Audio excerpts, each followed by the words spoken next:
Good evening. Welcome to the Town of Corte Madera Planning Commission for Tuesday, March 24th. Would you please call the roll? Commissioner Bandel? Here. Commissioner Kenny? I'm sorry, Vice Chair Kenny? Here. And Commissioner Bushoyer? Here. Chair Chase? Here. And then Commissioner Rogers is absent tonight. Thank you. Please join me in a salute to the flag.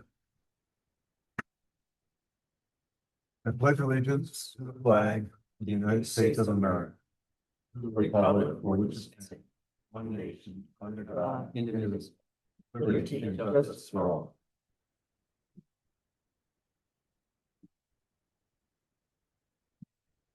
Thank you. We always ask for public comment for that which is not on tonight's agenda. It's open time for any subject matter. So if you have something else besides what we're going to talk about tonight, you're welcome to stand up to the microphone and take 3 minutes.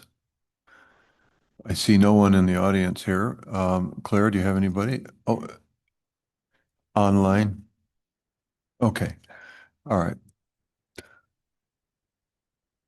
Thank you. Dead battery. Okay.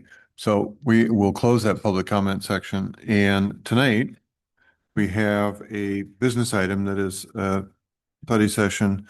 We will hear a staff report and presentation, and then we'll have a couple of clarifying questions from commissioners, but then we'll get right into public comment. So we won't dally long in questions of staff. So anyway, who's going to kick it off over here? I will do the honors. Great. Thank you, Martha. Good evening, Chair Chase and members of the commission.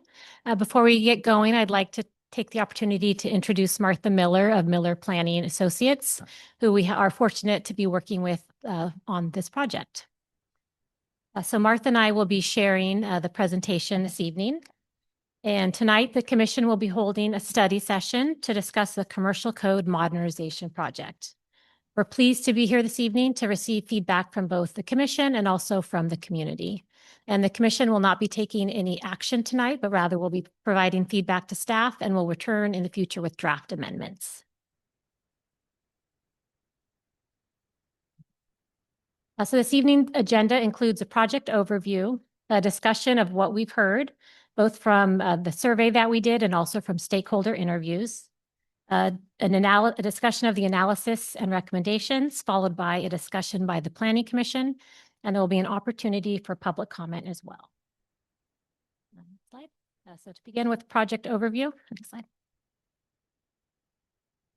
The town is undertaking a comprehensive effort to update and modernize the commercial zoning regulations. This initiative has been a part of the Planning Commission's work plan for several years, and we're excited to be moving forward.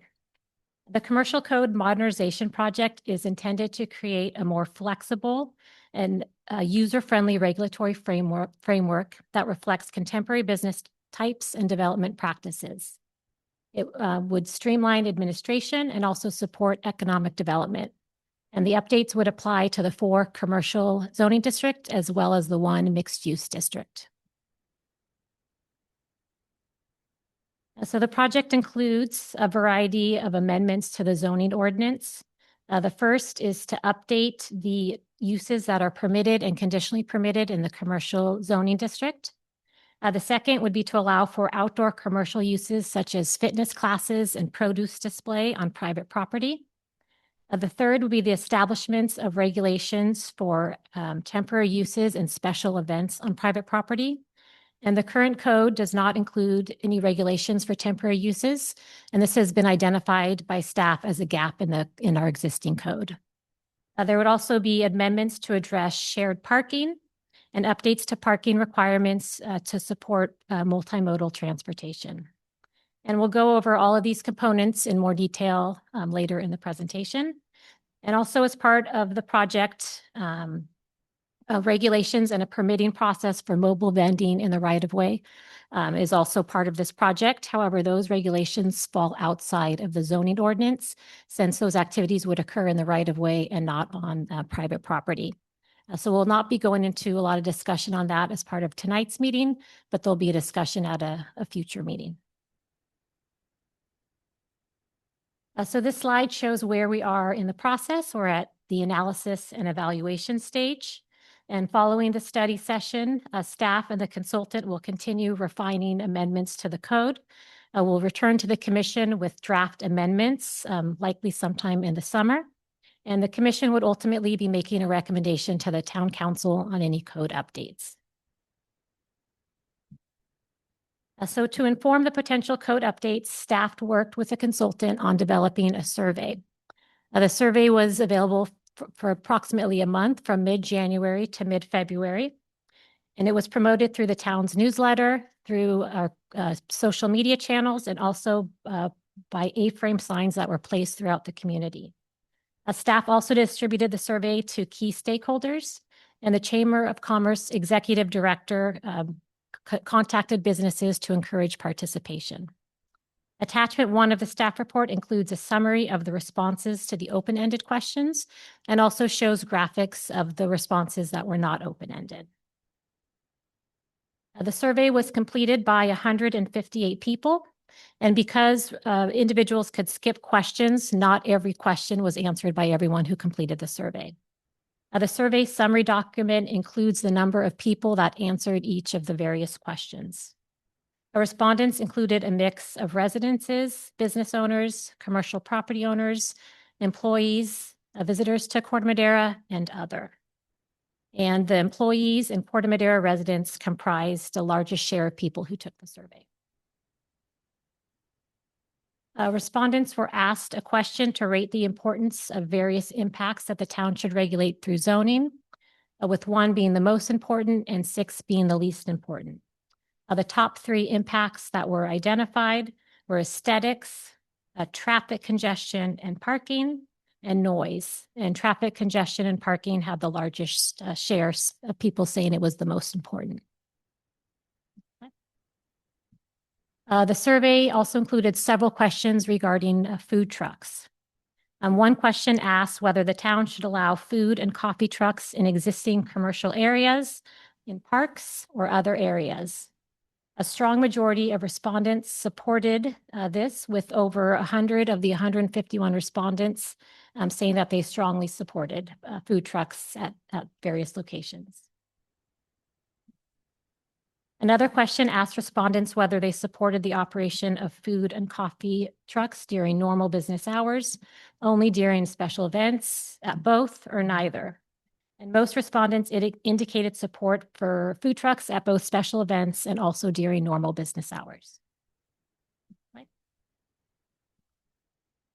Another question asked respondents whether they would support food trucks at places such as Mankey Park, Town Park, San Clemente Park, at shopping centers, nowhere within town or within other areas. Most respondents stated that they supported food trucks both at parks and also in shopping centers. A small number indicated that they did not support food trucks in any areas of town. This question also included an option for individuals to write in other areas where they supported food trucks, and responses included the Village, Town Park Plaza, DMV property, Redwood High, and generally at parks where there are events occurring. The survey also included several questions related to outdoor commercial uses such as fitness classes, produce display, and other retail display areas. Overall, most respondents expressed support for allowing outdoor commercial uses. All of the options listed received strong support, with farmer market stalls, outdoor seating associated with the business, and fitness classes emerging as the top 3. Very few respondents indicated that they do not support any outdoor accessory uses. We also received a number of write-in responses, and these responses highlighted a coffee cart at the Village, live music, pop-up stands where individuals could sell art or their wares, retail, and special events for businesses at Mankey Park. The survey also included a few questions related to parking. The respondents were asked how important parking availability is in their decision to visit a business in Corte Madera. Most of the respondents indicated that it is either very important or somewhat important. And only a small number, 12 out of 152, indicated that it is not at all important. A similar question was asked of business owners, asking how important parking is when they select a location to operate a business in Corte Madera. And nearly all respondents who identified as business owners indicated that it was either very important or somewhat important. Okay, now turn things over to Martha Miller. Thank you. So in addition to the survey, we also interviewed some individuals knowledgeable about commercial uses and development in Corte Madera. So we talked to some property owners, business owners, property managers, representing a variety of businesses, including restaurants, shopping centers, fitness businesses, other retail and service uses, the Chamber of Commerce. And the topics that were discussed really varied depending on the participants' experience and interest. But overall, there were some general themes and some good insights for us to consider in moving forward with this. An overarching theme was really a need for flexibility, vibrancy, and more adaptive code regulations. So, and at the same time, retaining reasonable protections for neighbors, regarding noise, lighting, and some potential impacts. A general summary of some of the things that we heard. One was that community identity and vibrancy was important to draw people into commercial areas and draw the customers in. And some felt that Corte Madera really lacked this clearly defined hub that would bring people in. So for commercial areas, expanded food options, community-oriented programming are really important to activate those commercial areas and support local businesses. Parking was a topic that came up. And regarding parking, some felt that while there were pain points or impacted areas or maybe times of parking impacts, that overall the supply was generally sufficient. And parking management, such as enforcing time limits or ensuring that parking is available for customers versus people who will park their car and leave it for long periods of time, would be helpful. So parking management would be helpful for the supply. Some people that we talked to cautioned against prioritizing parking availability over commercial vibrancy. So really finding that right balance of, yes, parking availability is important, but the town has a balance of goals, and having an active area is really important. Food options, including restaurants and food trucks, were generally seen as important draws to commercial areas. There was support for temporary food trucks, but there's also a recognition of the importance of kind of balancing or being aware of potential impacts. So, and that some reasonable standards may be appropriate. So limiting maybe hours or location or duration. And also take into consideration the potential for competition with brick and mortar restaurants. So there's a place for them, but just kind of strike that balance and be aware of how to structure that.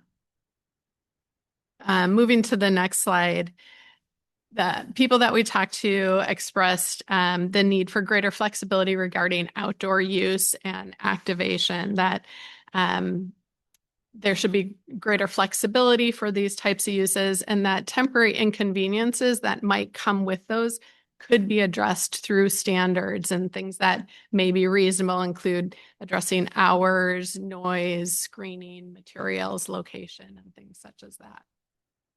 Overall, this was kind of a theme that things are having more flexibility and allowing more things are good and necessary, but that impacts to residential areas, including noise and lighting, should be managed, and that those are included in the kind of the reasonable kind of standards that may be, or limitations that may be applied. Overall, the land use regulations were generally seen as rigid, and the thought was that they should be broadened to adapt to evolving business models. And there's a lot of talk about, that's essential to businesses staying and surviving, the ability to adapt to preferences and stay relevant. And then there's also concerns raised regarding the time, the cost, and the unpredictability of the permitting process. So certainty is important to businesses. And so anytime certainty can be wrapped into that, or the timing or the cost can be reduced, is helpful for attracting and retaining businesses. Some suggestions for the permitting included allowing smaller restaurants and coffee shops by right in the commercial districts, also providing clear pathways for temporary uses and facilitate tenant expansions. So kind of facilitating or enabling existing businesses that are there the ability to expand and adapt to different needs and opportunities. So what we heard through the interviews, we saw through some of the themes through the surveys were generally consistent with things that we've heard from staff express as to why the town is undertaking this exercise, and some of the things that we've observed as we did an analysis of your regulations. So we summarized our kind of analysis and high-level recommendations in the memo. And we grouped our findings into 3 general topics, and I'll go through and I'll summarize each one, starting first with the use regulations. So in the zoning code, land use regulations really, and we'll start on the next slide. That's okay. Identify the types of uses that are allowed and the review process that's required to have such a use, and then if there's any special standards that apply. So the current commercial use regulations in your code are really, they're outdated, they're inflexible, and they're pretty complex. So what's important, kind of the first question any business kind of asks is, or to even consider locating in Corte Madera, is first, where can I locate? And then what do I need to open my doors? What is that process to open? So if there's a clear process and clear allowances of what can be done, that really helps answer that question quickly. Whereas if it's vague, you're not really quite sure if something can locate, or the process is going to be long, and at the end of the day, you still don't know what those requirements are going to be. That can really be a hindrance to attracting and retaining businesses, because they might start to look elsewhere in that time. So the first recommendations are really to start cleaning up the land use regulations and make them more clear and predictable and up to date. So with the next slide, the first recommendation is first, let's update and define all the land uses regulated by the code. So your current code has over 300 different land uses listed. And some are outdated, some are very overly specific. You have soda fountains in there, mattress repair shops are all uses that are identified. Then there's other uses that are kind of listed separately, but are very similar. And so you might have a department store, a clothing store, an apparel store, all kind of listed differently and maybe allowed in some zones and not others, or treated differently. Just adds to the confusion for these very kind of similar uses. Many of your uses are also, they're not defined. So just over it's kind of this complex and rigid structure that you're trying to navigate. So the first recommendation, just let's define all the uses that are regulated by the code. And in doing that, kind of introduce some broader use categories. So grouping uses by common function, physical characteristic, operational characteristic. So your apparel store, your clothing store, your department store may all be under retail sales. It's a more broader category, and people can see where they fit in there and not find that they're selling something that kicks them into a different type of use. So broaden the categories, update them to reflect contemporary land uses, and then eliminate those obsolete uses that really aren't occurring anymore. The second recommendation then with that is also in doing this, provide some flexibility to reflect contemporary land use patterns. Some of what we're seeing is land uses are becoming less and less siloed. And where maybe we used to have some just clear, this is a pure manufacturing use. Well, now we might have things such as a coffee shop that roasts their beans on site, and that's a manufacturing component, and that maybe they package some and sell them to other businesses, which is a wholesale component. Then there's a retail component. Maybe they're also selling t-shirts and other gift items, as well as serving coffee and maybe food. So we have these types of uses, though, that are no longer kind of as rigid. So in defining the uses, also allowing for accessory or incidental type uses to go with those really helps kind of introduce some flexibility into those uses and allow, again, businesses to morph depending on what is helping keeping them successful. The next recommendation, so as we define our uses, we're going to update the land uses, we're going to define them. And then as we put those in and look at all the commercial zones, make sure that the commercial zones allow the appropriate land uses.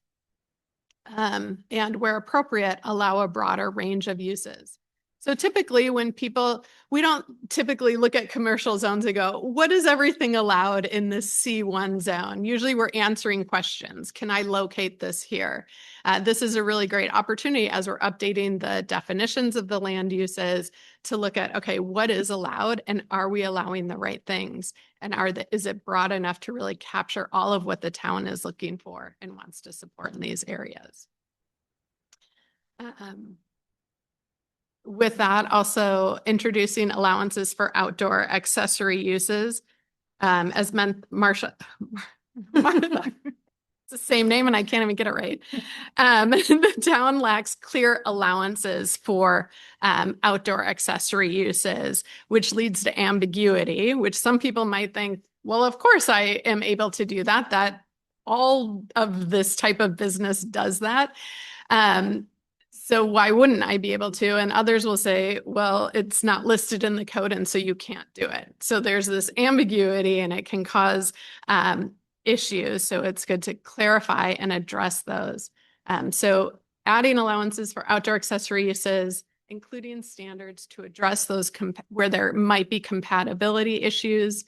And then also looking at the parking requirements for those. And we can look at structuring that so there's some allowance for if it's below a certain threshold, it's not really expanding or intensifying the use that's there. It's just really a component of it.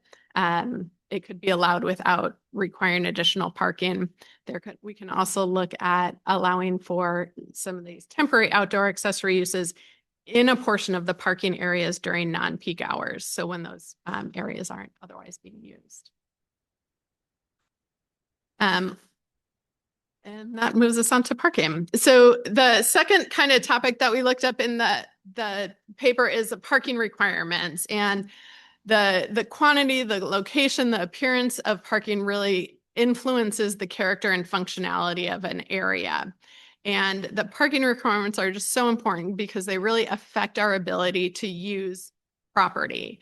And it can raise barriers to investment and reinvestment, particularly in built out areas. So if you already have a site, it has a building, maybe it has some parking and landscaping, it's already filled out and developed, you can't create additional space. So if a use comes in and it needs more parking, it's really infeasible to be able to provide that additional parking. And so you're kind of left with either a vacant building, you're limiting what can go in there, or you're really encouraging the redevelopment or kind of that tear down and rebuild of that, or waiting until somebody is able to do that at the time. Many of your current parking requirements are more than 30 years old, and it's a good time to kind of look at those and make sure that they do reflect current development, mobility, and town goals. So with parking, our first recommendation was to overall look at reducing and standardizing your minimum parking requirements. So kind of similar with the uses, the time to really look at what is allowed. This is a good opportunity to really look at what is required for parking And are there any opportunities where maybe we can reduce the parking requirements and reflect what is actually has been historically the demand in Corte Madera? There's also opportunities to just standardize similar uses. So look at your parking requirements, and some are like one space per 180 square feet. And then there will be one space per 200 square feet. And then another use might have one space per 225 square feet. There's a lot of like kind of math and calculation you need to do every time the use is going to change. Whereas in your, so the town could look at doing an approach like you have in your shopping centers, where it's a blended rate, where it's one space per 250 square feet. And so tenants can change out, and it's not the town staff or the prospective business needing to recalculate and making sure that they have enough parking. Also related to parking on the next slide. Oh yeah. Just enabling some more flexibility. So one thing, and this is a little bit of a theme with some of this, is just sometimes your code is just lacking procedures to allow something or to consider something. So right now, there really isn't a clear process to enable the consideration of parking reductions. So that's one thing we recommend introducing into your code, a process by which you can say, hey, this use, based on either its proximity, the nature of the use, shared parking, it warrants in this situation. It doesn't warrant as big of a parking requirement, and we can approve a parking reduction for that. So introduce a process for parking reductions. Also for some flexibility in just where parking's located, allow parking within your front setback with screening. So that just allows more opportunity, flexibility on the site of where things can be located. And then also introduce allowances for different configurations of parking that typically use less space. So tandem parking, valet parking, mechanical lift parking, introducing some allowances for those. Also with parking, exempting or reducing parking requirements for change of use and limited expansions. So this is something to really help facilitate the reuse of existing buildings. Your code isn't abundantly clear on how this has happened. So if a use is there and then a new use comes in and maybe it has a higher parking requirement, but there's no availability for that parking to be located on site. And that would be an opportunity to allow that change of use without requiring additional parking. Otherwise, that new use couldn't move in. Also, with reusing existing buildings, sometimes there is a need to have an expansion to the building in order to bring it up to code for that use or accommodate that use. So maybe a new drain needs to be added or an ADA compliant bathroom. So you could also allow some additional square footage to be added onto the building while still not kicking off the parking requirement. Finally, the temporary uses on private property. So the town regulates temporary events and uses on town property and in the right of way through a variety of ways, including your parklet program. You have Muni Code provisions for special events on town streets, town properties. Martha mentioned there's another area we'll be looking at as part of this project, but what the town is actually completely kind of missing is allowances for temporary uses on private property. So it's unclear whether these types of uses are allowed and what limitations there are, if any. And this is that same case with ambiguity. Some might assume, of course we can do that. That makes sense. Everybody does these kinds of things. But if you really look at it, you can't find anything in the code that specifically allows it.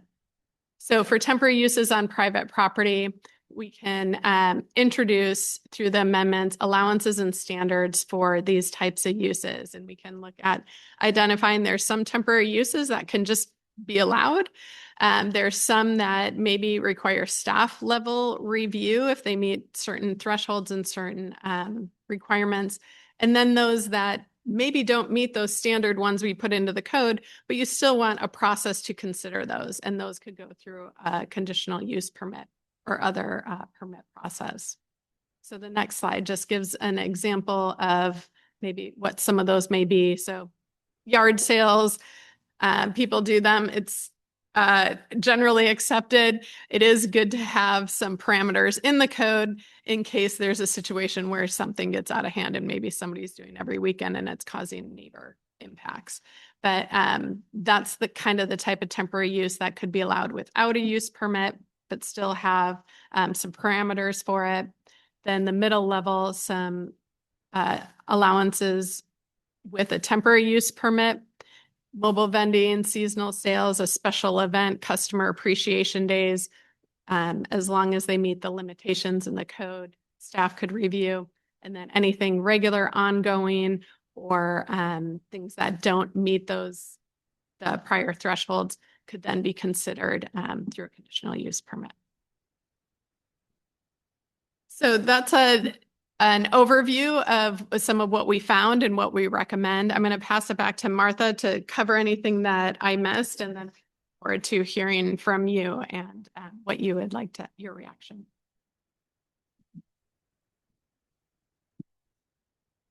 Nothing to add for me. So I think next, if the commission has any questions, Martha and I can answer any questions about the presentation. Okay, thank you, Martha. We're off to a great start here. So we'll try to keep the questions brief at the moment, and then we'll ask for public input. So I'll start over there with you, Valerie, and see if you have some things you want to daylight for public awareness. So just have a few questions to clarify. So all of the uses that you have mentioned and the stakeholders that have been surveyed, it seems like they are the ones from the mixed-use zoning areas. So is the intent of the town to bring all of the C1 and C4 or C1 to C4 zoning to have the MX1 zoning type of regulation, or what kind of the approach there? So the use categories would not change. So we still would have 4 commercial zoning districts and we still would have 1 mixed use district. But we're making, some of the code changes would apply to both districts, like temporary use regulations would apply both within those districts. And then for the various land uses, we would look at where land uses were appropriate in the different commercial districts and in the MX district. So some, more intensive land uses would likely not be appropriate in a C1 or a C2 district, and that would be, something that would be allowed in more intensive commercial district. So we're not getting rid of any of the existing commercial districts or the MX district. We're making, very similar changes to kind of both of those chapters of the code. All right. And then in regard to that, is it going to be possible to encourage the owners of the private properties that are in C1 to C4 zoning districts to actually allow for the temporary use permits in their areas and their parking lots? So the code would create a new chapter to regulate temporary uses on private property. And it would create allowances for different types of events that could occur, but ultimately it's a property owner or a business owner that would apply for a temporary use permit or for a temporary use on their property. So for instance, your temporary use permit chapter would likely establish a variety of different activities that could occur, such as, a sale in a private parking lot, or a barbecue recognizing employees or customers, but it would ultimately be up to a property owner or a business owner to want to do that activity. So the process of this update would establish what those rules and regulations would be and the process to getting a temporary use permit, but it would be the business owner that would initiate that. Understood. Can I add to that? I think with the temporary uses on private property, that is going to be, we're going to be asking for your advice on what the timelines would be and what types of uses, but they can be very tricky because you don't want to allow something that may prohibit them from marketing the property and getting a tenant on a long-term basis. But we do want to allow these temporary uses on properties that, it may be for 6 months to a year, those types of things. So it's going to be a balance to make sure that there's still reasoning and emphasis on getting a permanent tenant, but allowing some just more economic opportunity for those properties. Yeah, the reason I'm asking the question is because we do have a lot of vacant facilities on C1 and C4 zoning, and unfortunately, the owners are not incentivized to have anything. They're just paying a very low property tax, and the lots are unoccupied for many years even. So it's very unfortunate. So I wonder if there is a way to insert some sort of incentivizing manners into the codes that will allow the owners to consider that. Yes, we agree with you on that. And there's definitely carrot and sticks options. So we're trying to create more carrots and flexibility and incentives. But separate from this effort, there has been discussion about vacant parcel taxes and, code enforcement efforts that we may standardize for the entire town. So that may be another effort separately from this, but we're going to start with let's try to get people to re-tenant if there's barriers, if there's more uses necessary, or, let's try to decrease the log jams on our side. Got it. Thank you. All right. And then we talked about the uses for the outdoor spaces. So I understand the town wants to standardize the process and require businesses to apply for the permit for the outdoor use. But I wonder, because I think currently, and correct me if I'm wrong, there's a limit to some social gathering for the outdoor spaces in regards to, for instance, if there is like two personal trainers want to create like a group class for the fitness. And it sounds like they have a lot of difficulties to occupy the town park. They have to go through some kind of process that they don't know about much. So I wonder if there is a way to kind of lighten those standards for the non-formal businesses or some individuals who just want to do group yoga studies or anything, and they want to use the town facilities for that. So you're talking specifically about town park or town? Yes, town park, yeah, something like that, because I feel like people going through a lot of kind of regulations and standards without being able to actually use the space. We can talk about that internally. That's not something that we were planning to cover through this effort. But as Martha noted, we are going to be looking at temporary uses for vendors and food trucks and things like that. But we can flag that issue to discuss with our Public Works Director and Park and Rec Director as well.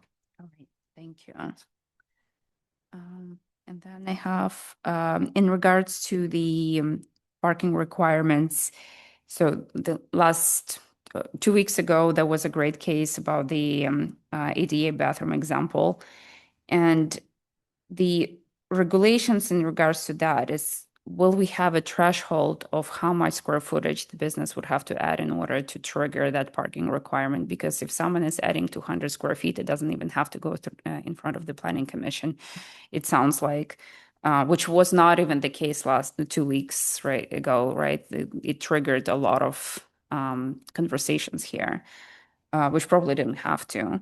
But in regards to when it goes to 1,000 square foot enlargement for perhaps a similar use, like let's say there's bringing the building to the code compliancy and they need to have that space increased, would that trigger minimum parking requirements? So I feel like there was not just clarity on the threshold, and I wasn't sure how it would be clarified in the future. Yeah, and that's something we'd be looking for feedback on the commission on what is an appropriate threshold to allow a minor expansion without the need to evaluate parking and provide more parking. So, it could be parking of 100 square feet or 200 square feet, whatever was felt to be an appropriate number. Something like that would not require additional parking. But if you got above that and we're adding more substantially to the building, then you would need to recalculate the parking for the entire building. All right. And then one last clarifying question. When you mentioning temporary use provisions and you mentioned the offsite storage for vehicle dealerships, I had to write it down. Was there any example where there was an issue with that? Why was that example mentioned?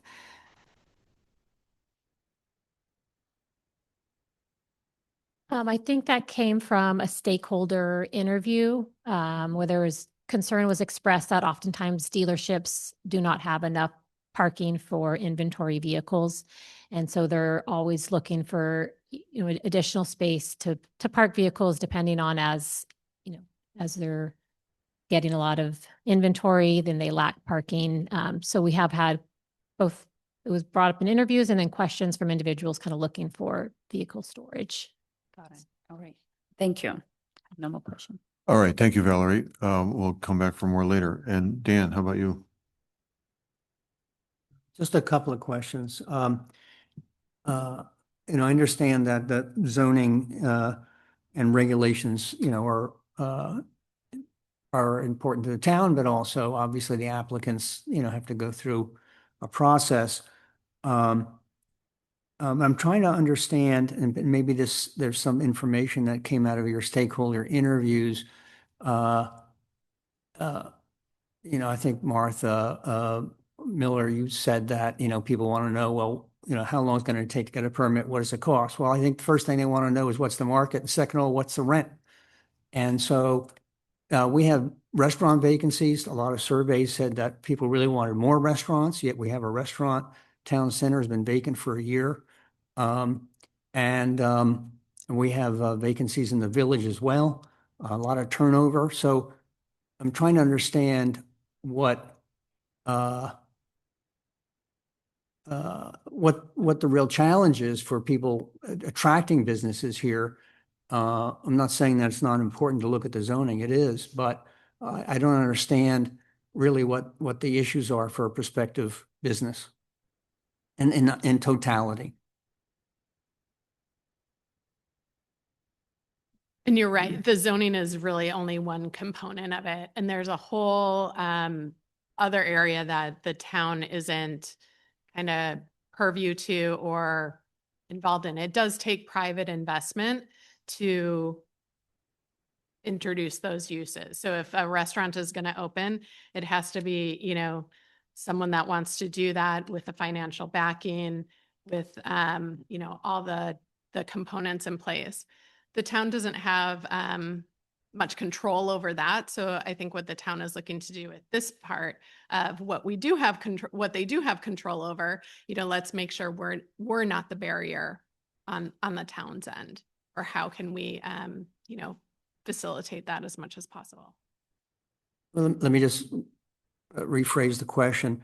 In the stakeholder interviews, did they specifically refer to the regulations that the tenants, future tenants, prospective tenants find as a barrier to leasing? Yeah, I think some, so I do think some were able to point out some specific things of their experience, what was difficult. And I think others we were looking at in general, what are businesses kind of looking for, or what's the environment of the business? Where would, the town regulations help or hinder something? But some did speak to some kind of experiences that kind of personally or their business had gone through, and what were challenges. And then as we look at this parking, revising parking regulations, it can be tricky because obviously businesses depend on available parking for their business. So to what extent would collecting data relative to a current parking situation be part of the potential code? Doing a parking study isn't part of this effort. I think that could, so one thing that was mentioned with the interviews was the idea of parking management, and doing some of those programs, and if the town were to take on a parking management program, that's where those parking studies are really helpful in the habits and the tracking of it, and where they can manage parking in the, kind of the public parking area. So in the right of way or public parking lots. I will say, if I can add on to that, I think this effort is really just looking at the zoning code, and the planners are coming in with their experience about specific use permit situations or re-tenanting where there was a barrier. And I know your commission's very aware of situation with Marin Joe's, and we talked about that at your last meeting. So we're using experience to really build in what flexibility we feel like we need. But I will also say we are almost at the end of a parking study up in Old Corte Madera Square. And that's the area where I feel we've heard the most about parking issues. So that process will be concluding about the time that we're drafting the regulations. So if there are things that we can pull out of that process, we will. But I just wanted to note that there are other efforts that are kind of separate from this, but we're collectively just trying to make sure that the policy is reflecting the needs that we've seen over the years, just not having that flexibility in the code, and really looking to Martha Miller for her expertise on what's working in other jurisdictions, what's happening that we don't have here that we can offer our business community that they may be getting somewhere else in the Bay Area. Okay, thank you. Okay, thank you. Over to you, Margaret. I don't have anything. Okay. I think that this is great that we have some people here that want to talk and say something, I hope. And what I heard you asking Dan about is essentially what is the business climate versus the regulatory climate, right? And they can't incentivize business climate. But, that's another story. And we've got a lot of empty storefronts because of business climate, not because of regulatory climate, I think. But Well, that was my question. yeah, that's the point of the question. But we'll find out as we get into this. Chair Chase, if I could respond to that as well. I will say that again, is something that's connected but separate. We are doing a project on an economic strategic plan to really look and see how can the town prioritize assisting our business community and all of that. So we do have economic development as part of our department effort and somewhat infused throughout. We don't have any dedicated staff, but that is top of mind for us as well. And so we're just starting to look at, well, how can we be more strategic about and prioritize how we're going to support the business community? So that you all will definitely be involved in that process. So that should be kicking off sometime this summer. Oh, great. Thank you. Hope that's helpful, Dan, on that topic. I'm not going to ask any questions right now, but we're going to open it up for public participation and comment at this point. And just as a question to Claire, do we have hands up online or anybody want to comment online? So get an idea of how many. There are 6 attendees. I don't see any hands yet. Okay, we'll see. So folks in the room, I know there's a few people here that will stand up and speak. So go ahead, and there's a timer. We'll give you the 3 minutes and start away. Okay. My name's Tim Weed. Thank you, Martha Battaglia, for inviting me, making me aware of this. In January, I learned that I needed to find a new home to live in and for my recording studio. So I began looking for mixed use and quickly came upon 2 Tamalpais Drive, which is the former Holy Innocents Episcopal Church. The church was built in 1901. It's an extraordinary aesthetic and acoustic space, perfect for a recording studio and also performance venue. So one of my best friends is a national award-winning architect who specializes in adaptive reuse. He and I started looking at the property and coming up with a plan that seems to be the model project for the commercial code modernization. We weren't aware of that, but it would provide a cafe, it would provide live music, family-friendly gathering spaces, events and program, and outdoor activities. So it seems to check a lot of boxes without us having even known about the commercial code modernization project.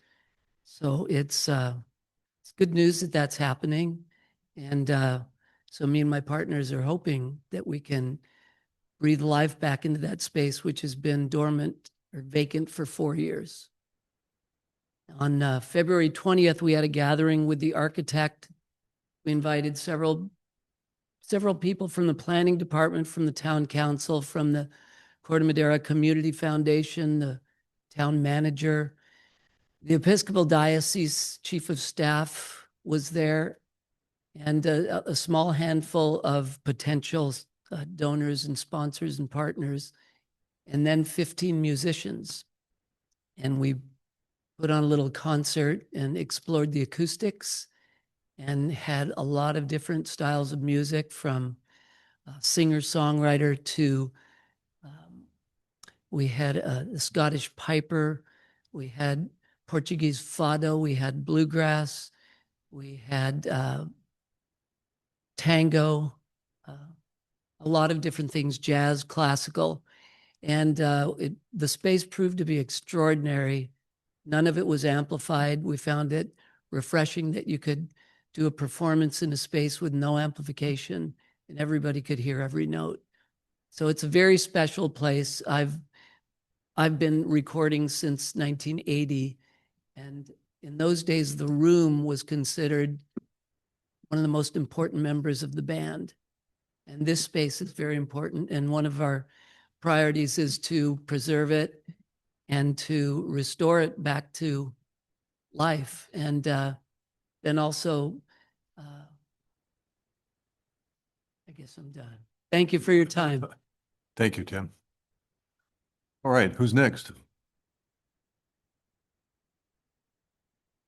Hi, my name is TJ Belger. I own TJ's Gym right up around the corner here. My first time here at New Town Hall. Nice. Well done. I wanted to first say thank you to the Marthas. I was part of the process of being a business owner and being able to express openly the situation, that's what you want to call it. I think that the main idea of the business owners in Old Town up here, we just want to create some vibrancy. We want to create some life. We want to create energy around for the community, by the community, if you will. For example, something that I would love to do as a local business owner is provide no fee fitness for seniors and teens. That is the two areas that people come to me asking for help with that I can't provide. And for somebody might say to me, well, just do it at your gym. And you might find this hard to believe, but people who want fitness, who are economically challenged, want the same times as people who can afford to pay for it. So to have a program going on at the same time, maybe at Menke Park in some way, shape, or form, maybe at Town Park, something that me as a business owner wants to provide to this community. So that's just something that the Marthas took into account and wanted to help with. And I think in all the other business owners that I interacted with around this initiative feel the same way. Nobody is looking to do anything astronomically different. We realize there's parking. We realize there's noise. We realize there's lighting. We realize there's all kinds of things that we work so symbiotically with our literal residential neighbors as well as our commercial neighbors to make things work. And it's been going really well. And once again, my appreciation to the Marthas for listening to everything we had to say. And we just want to try to be supportive of the community that we're operating in. So that's all I wanted to say. Thank you. Thank you, TJ. All right, who's the next speaker here? Who would like to step up? Hi, my name is Don Dickerson. I'm the Vice President of Fitness SF. You know, we're a long time business here in Corte Madera. And I'm also on the California Fitness Alliance, which encompasses large and small gyms, gym chains throughout the state of California. And through the pandemic, almost 50% of all fitness-related businesses were forced to close in California. And I want to just take the opportunity to thank everyone at the town that helped us survive during the pandemic. During the course of that, our only option to serve our members and continue to provide fitness to people that desperately needed it during those times was to move outdoors. And thankfully that was allowed here and in San Francisco. I had members come up to me on a regular basis crying because it was the only outlet they had at the time. It was such a huge life-saving thing for them. So I think the town did an amazing thing by allowing that. And, we've been allowed to continue that throughout, the current time during this process of discovery and learning or looking for a way to keep it as a permanent path for people. Everyone is very fitness, they're fitness advocates here in Marin, in Southern Marin. They love fitness. We're blessed with great outdoor weather. So working out is one of the healthiest, best things you can do. And, we just want a way to continue what's worked for a number of years now that people have really grown to love, that's made their lives healthier and happier. So we appreciate the conversation around this and really look for a positive outcome for that. A couple of minor things with this through the conversation, in the packet, it's talked about fitness classes consistently, but not gyms or fitness equipment and, turf, strength equipment and so on, just to make sure that it's broad enough to include an outdoor gym. And one more minor thing is that in order to make that viable, that's allowed, outdoor use for a business would be allowed in the setback. So, thank you very much for your time. Thank you very much. We have some other folks in the audience I know who are good speakers. So who's going to speak? Bob Bundy, former planning commissioner, and I really think this was a great program to look at revitalizing this business orientation. The two most frustrating things being on the planning commission was having to arbitrate fence heights between neighbors, and the other that was sort of hard to understand was going over conditional use permits, because I think we approved all of those and they were all pretty straightforward. I don't remember any of them being really controversial, and always felt that the things should be permitted that didn't cause problems. Rather than having a list of what's permitted, it should be what's not permitted. And some of the things you talked about were noise, crowd, hazardous materials, things, lighting, things like that. And so I really hope we could go forward and get something that's much more practical. I also think that we should be able to do something with buildings that are sitting empty. Macy's comes to mind, the old funeral parlor that's been empty for a couple of years. If there's some temporary uses that can be used in those buildings, this would be beneficial to the property owner who's trying to lease or sell, as well as the business owner that is wanting to utilize that space. And that would also generate some vibrancy and as well as some income for Corte Madera.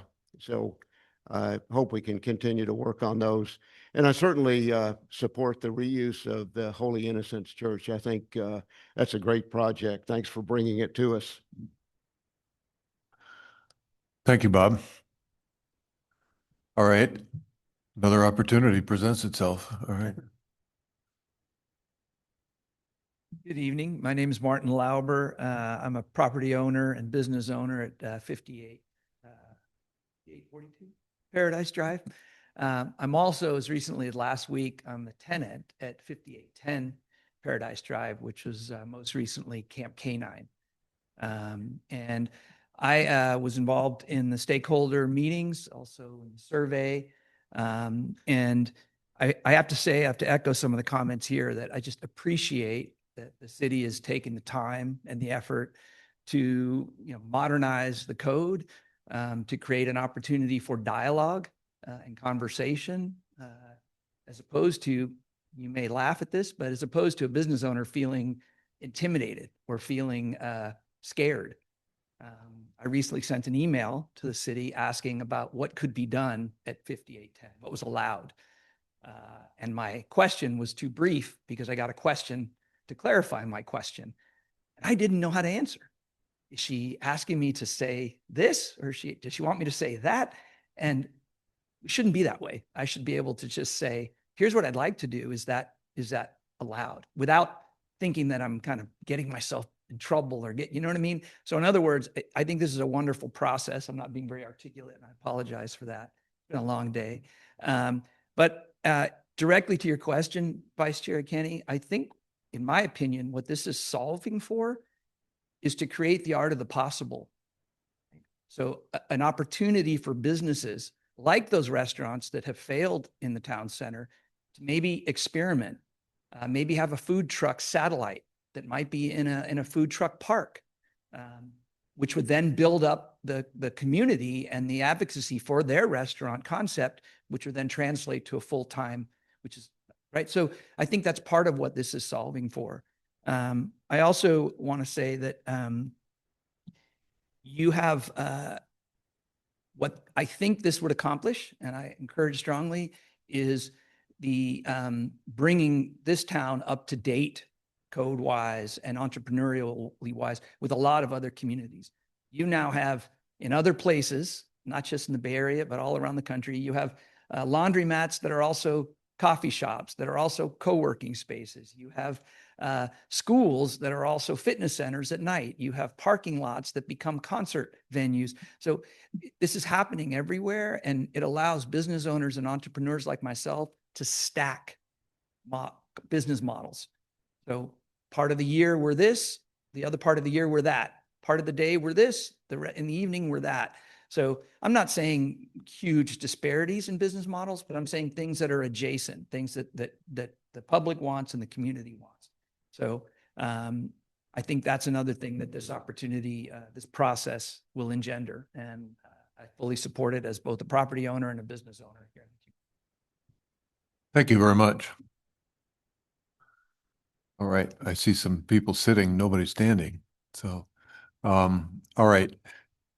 Claire, do you have anyone online with a hand up? Yeah, I see Susie, you have your hand raised. I'm going to allow you to unmute yourself. There you go. Can you hear me? Yes. Can you hear me? Yes. Yes. Okay, great. I'm sorry. I'm on my phone, so I don't usually use it for this. Hi, everybody. Susie Beatty here, and I really like the creativity of this process.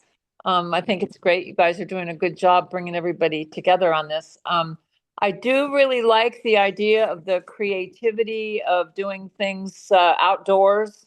I think we do have to be very careful, though, of not getting too commercial in the town park.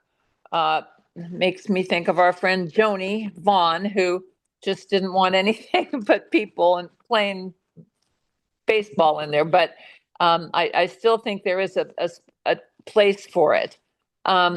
Little bit concerned the enthusiasm that the town people have about the food trucks. I just love the idea of food trucks also, but there must be some tight regulations on them, because the impact to the businesses that are brick and mortar it's very evident that can be a problem. So we have to, it's one thing to put a bunch of food trucks over in Cove School Park where there are no other, businesses, and I know you're addressing that, but I'm just expressing that, that's to me a concern. And I love the idea of the use of the church, and I hope that that's really looked at by the town. And I'm wishing that great success. It's a great thing, I think, in my view. So that's all. That's all. Thank you for doing this, everybody. Thank you, Susie. Claire, is there anyone else there online? I don't see any other hands raised online. Okay. Well then, how about back here in the room? Is there anyone else that would like to stand up and say something? Yes, we have a taker. All right.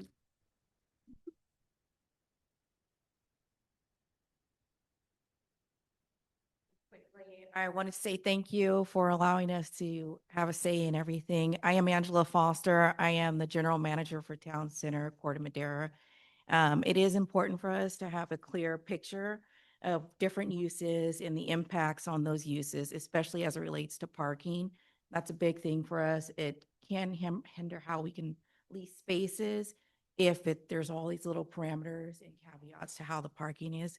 So if there's consideration given to how parking is utilized today, such as Uber, shared driving, a lot of people are on bikes. When it goes to reforming those codes, that will be really helpful. Okay, thank you.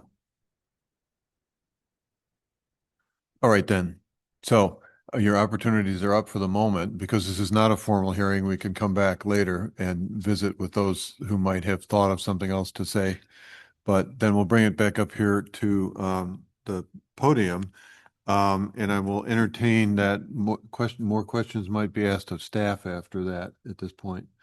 Dan, do you have anything else you want to ask staff at this point? No questions. Okay. Valerie. Just one small question. Do you mind just elaborating a little bit more on the conditional use permit versus the temporary use permit? Why would the food trucks, farmers market would go into the conditional use permit versus the temporary one?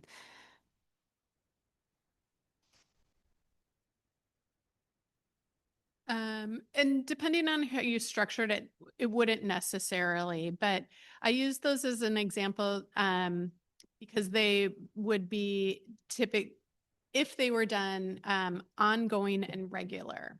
So if every Saturday morning you're using the parking lot for a farmer's market for the next 5 years, that you might look at through a conditional use permit. Whereas if it's, every harvest time, we're going to have a big farmer's market and it's just kind of a one-time deal or twice a year.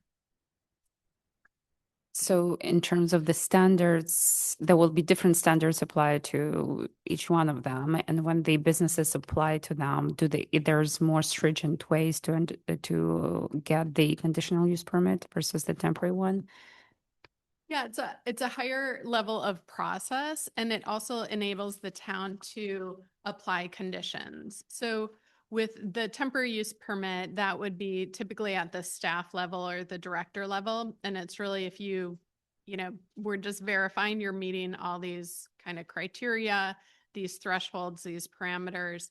But if somebody's asking for something more than that, that gives the town the opportunity to say, well, will this impact access on our roadways? Will this have, noise impacts, and just have a discretionary review of it? Okay, thank you. All right, thank you. Margaret. I have a question. It seems to me that most of the businesses, or the larger proportion of businesses in Corte Madera, are part of a shopping center or in a shopping center. So legally, how much regulation does the town have over the way they attract businesses, the way they provide for parking, and the regulations we can do if that's private property owned and businesses are inside the shopping center? Asking about town center and the village specifically? Yeah, and also there's that little shopping center next to the DMV. I don't know what it's called. There's the Trader Joe's shopping center. There's the Nugget Market shopping center. That's all private property. Yeah, maybe Martha talk about how the town center and village are through their permits. So for town center and village, activities that occur in kind of the interior of the mall are more loosely regulated. So for example, if someone wants to do a tenant improvement and they're modifying their facade, if it's not visible from streets or from highways, then they do not need to get any permits other than a building permit for the town.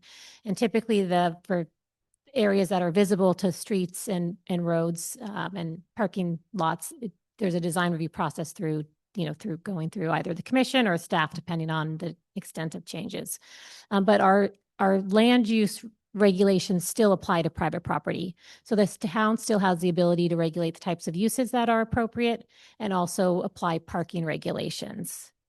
So for instance, the farmer's market at the town center every Wednesday, is that under the auspices of the town or is it under the auspices of the town center management? So since that is an interior to the mall and it's not creating any impacts for parking or access issues, that's just something the town center does every week and there's no process through the town. And we're not recommending that with these code amendments that there would be a process. So that would be a type of use that would just not require any type of permit, not a temporary use or a conditional use because it's interior, to their existing shopping center. So as far as businesses or business regulation goes, we're talking about, say, the Tamil Vista Strip and the Corte Madera Avenue Strip and outside of the shopping centers. Is that what we're talking about today? What still is applying to shopping, the larger shopping centers in that, any parking modifications that would apply to all commercial shopping centers or strip type centers. And then also how we're changing the uses that would affect the shopping centers as well. But the shopping centers, the village and the town center are a little bit different than other centers in that they can do activities in the interior of their malls that don't have any impacts to adjacent properties. So that's more loosely regulated. Okay. The other thing that I sort of note from the survey is that the residents of Corte Madera were the overwhelming number of respondents to the survey. The business owners were not very participatory. Did you consider that a good survey? Yeah, I would say, the residents were the number one, and then the businesses, I think, came in number two. So I think that was, in my mind, individuals that would be most impacted by any modifications to the code.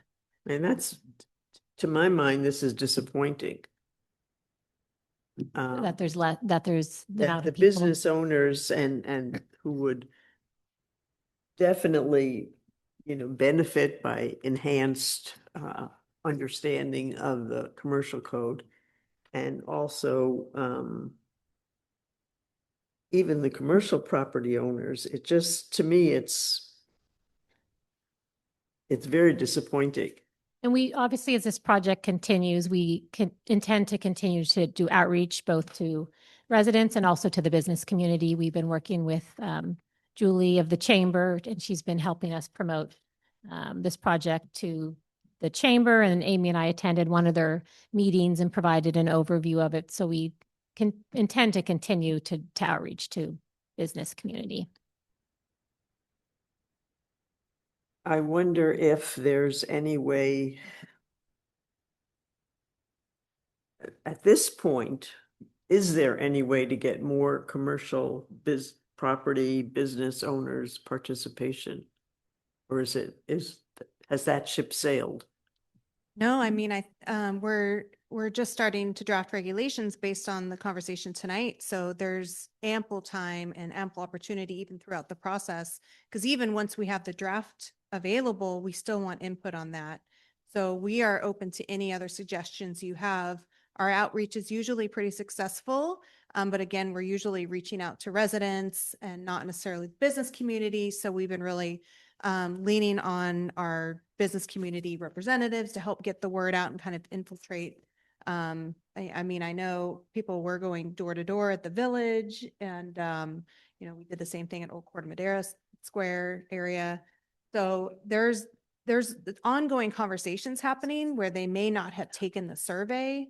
I think the stakeholder interviews were offered as well, and not everyone took advantage of those when we thought that was really going to be the thing that would get people to want to just talk directly. So we are very open to ideas that you have, because obviously our goal is to make sure that this is reflecting what the business community. I'm not, I think that the outreach that you did or that's described here is excellent. I mean, it's just, I know getting people to respond is the most difficult thing. Anyway, those were my questions. Okay. I think what we going is back? happening is that, not yet, I have a question. Okay. So, but staff is saying that this is just getting underway, really, besides the survey. So there's a long way for businesses to provide input and interject what they'd like to see. So it's just underway.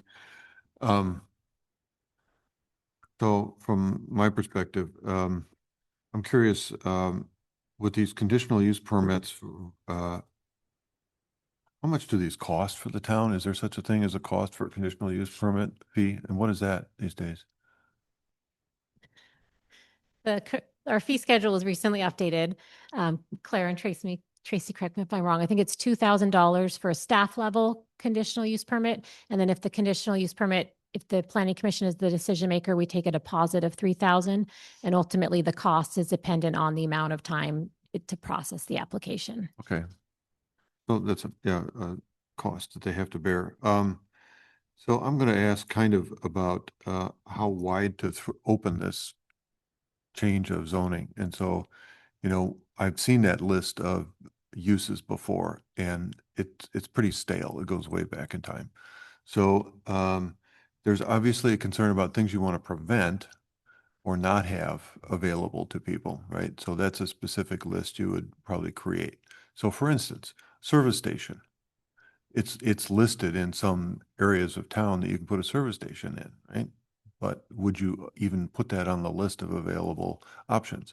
So if somebody said, well, I've got a rental yard I want to put over, on Tamil Vista. No, you don't want that there, but by some rights, it could go there, or somebody could apply for it, or some other parts of town, right? So how do you choose and pick this and open it up, yet keep it exclusive to certain ideas of businesses, right?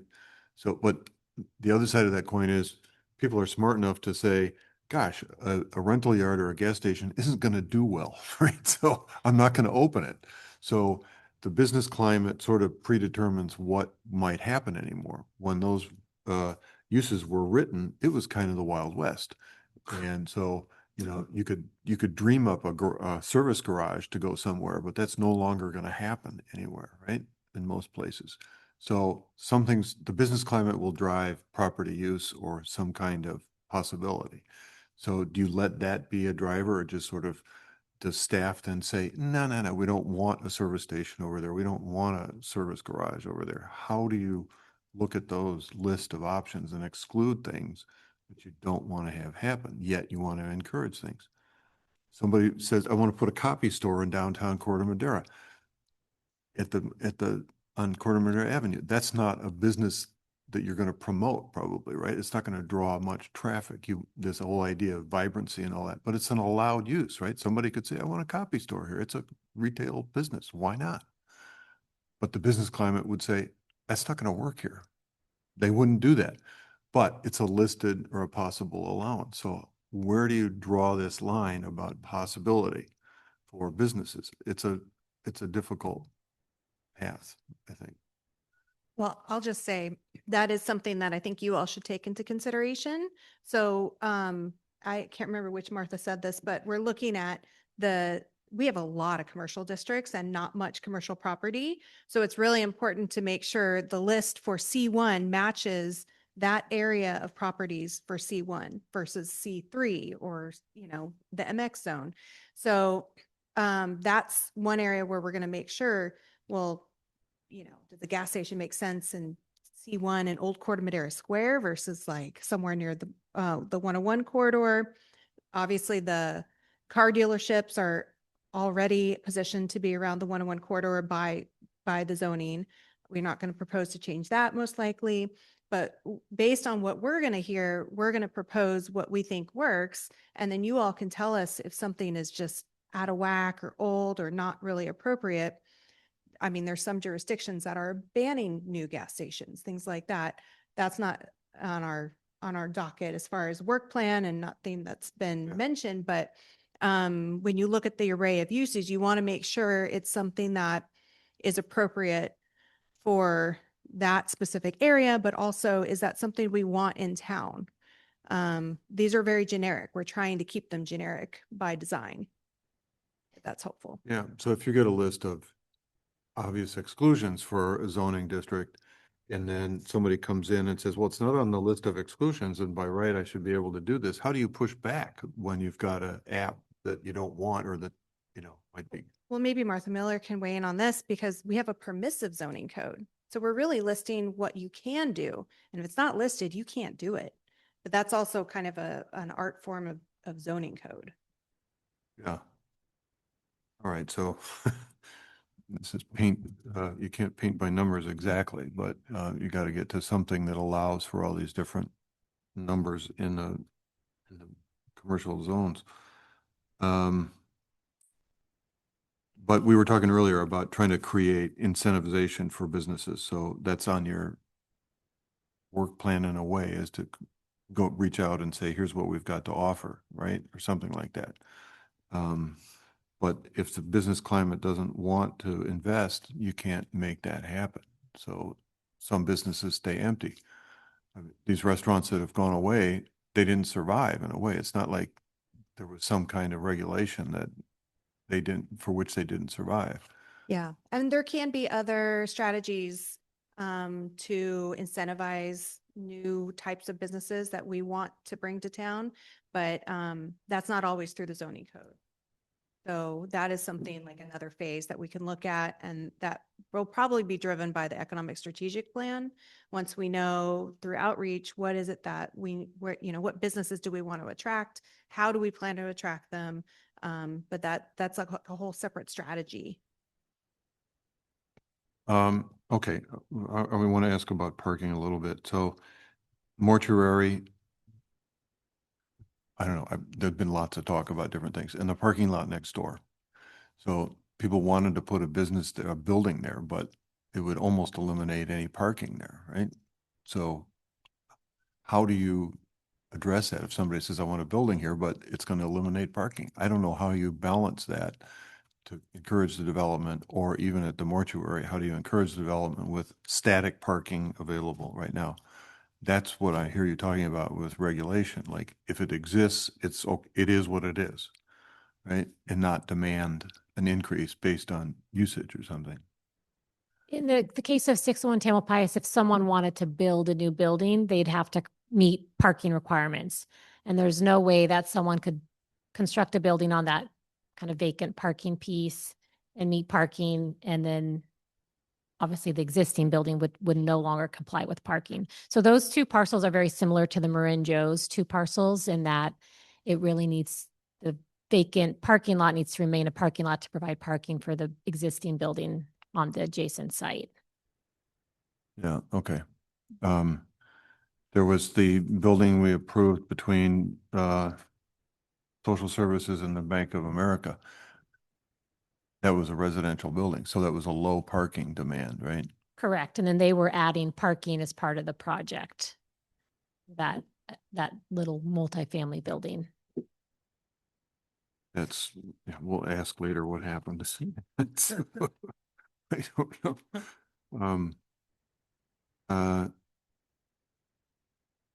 All right, I don't have I have other questions that may come out during discussion, but any case, I think you guys have asked for this feedback in very specific areas, and the commissioners have asked some questions. So I'm going to go back over to Valerie and ask you for what you want to talk about, and if you want feedback on anything, or you would just like to make some recommendations.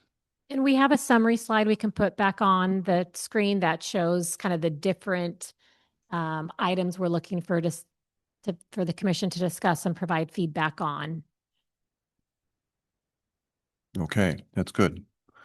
All right, Valerie, fire away.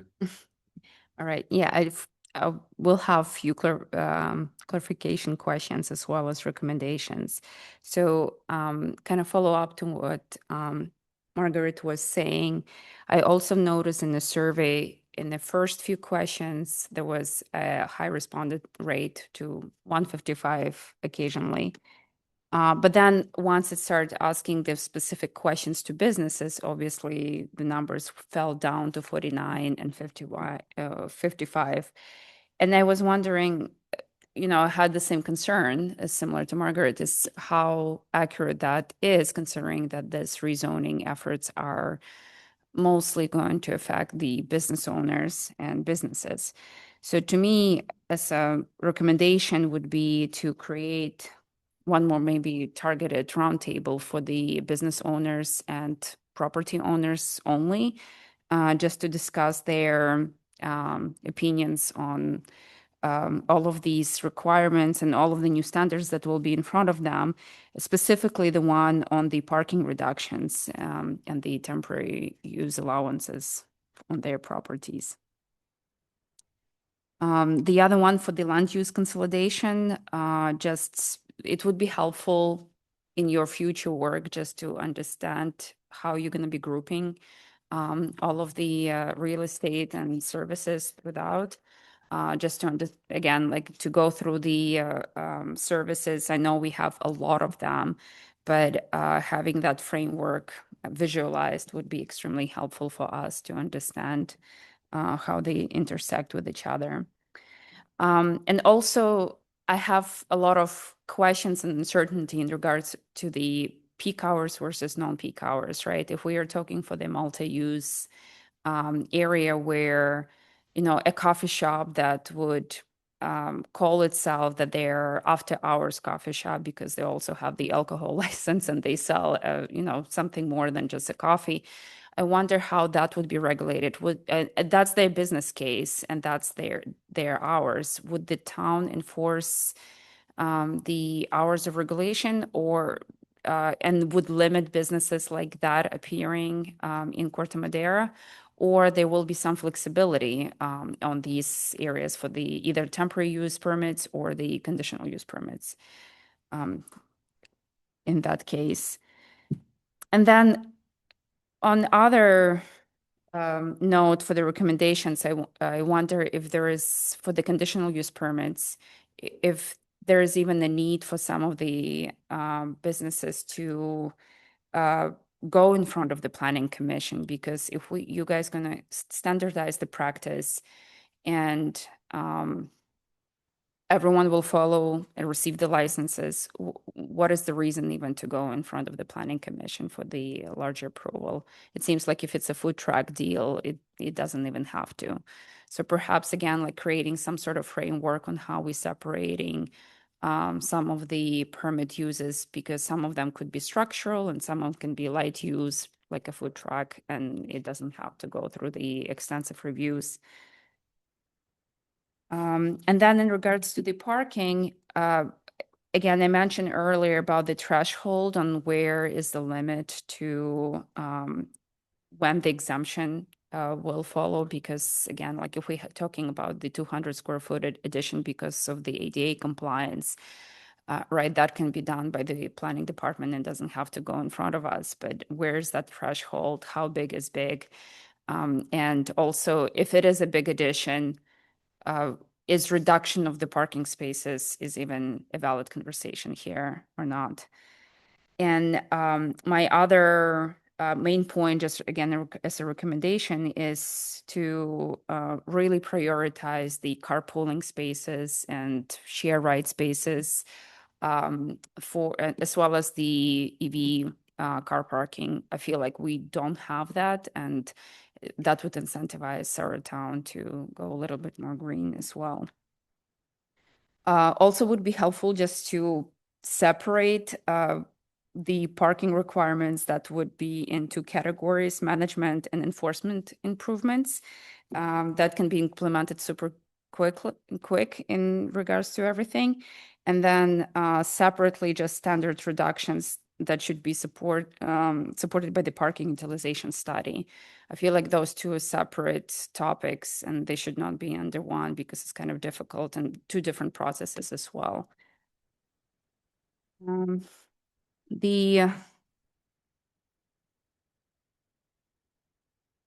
The other one is for the noise reduction. So I've noticed that a lot of people in the survey responded that this is what their concern is. But in the memo specifically, it doesn't really specify whether the project will establish new quantitative data for the noise reductions, or like will it be enforced by the town?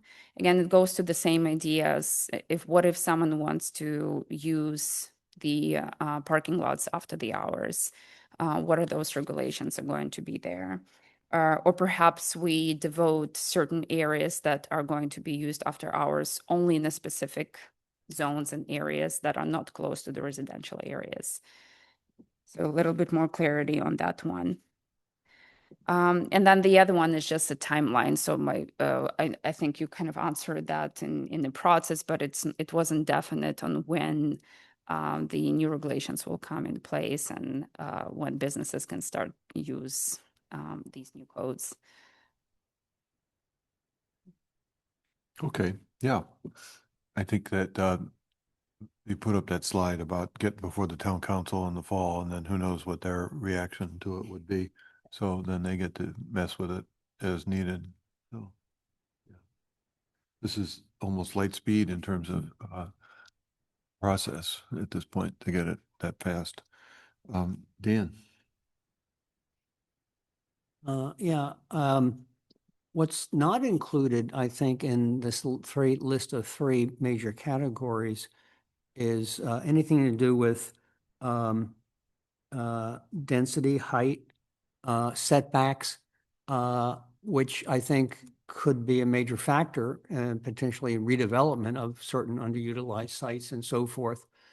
Why is that, and should that be looked at? Yes. Can you guys answer that one, or do you want to answer that one?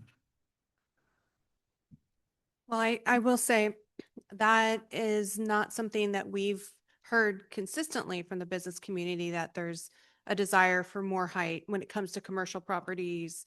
I think we've definitely had some issues around setbacks. Density, are you specifically talking about commercial density, or are you thinking about the mixed use zone? Well, in these three zones, commercial zones, I mean, it seems to me not to at least look at it and evaluate whether it's something now where we might make some changes that would promote better land use, more efficient land use. It seems like a real missing piece here to me. Yeah, that's something we can look at. The other thing that we're hoping to do is trying to keep this within a realm under environmental review, so we don't have to do a substantial amount of environmental review. So when you're looking at expanding density or height, those things can really trigger needing to do, for instance, like a negative declaration or some more review that may take a long time. So I think we're trying to stay within a scope of adding as much flexibility as we can without creating a new intensification of use that may trigger additional need for outreach or other impacts that may be problematic, because a lot of these areas are adjacent to residential.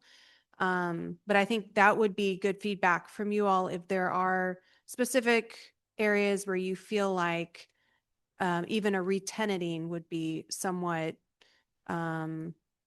it wouldn't be desirable. You'd want to see something more intense on those sites. So that would be good to know. We're definitely cognizant of that and have been not just speaking to the business community, but also real estate agents. For instance, the gentleman who's marketing the old Joanne's building to Temple Pius. So we've been trying to work with on 41 Tamil Vista, I will say that. But those properties that have been vacant for a long time, what are the barriers? Is there anything that we can do in our code? Do you need more height, density, those things? So we definitely have those conversations. Well, I guess what I'd say to that response that to say that we're not going to look at it because it might require environmental review is short-sighted.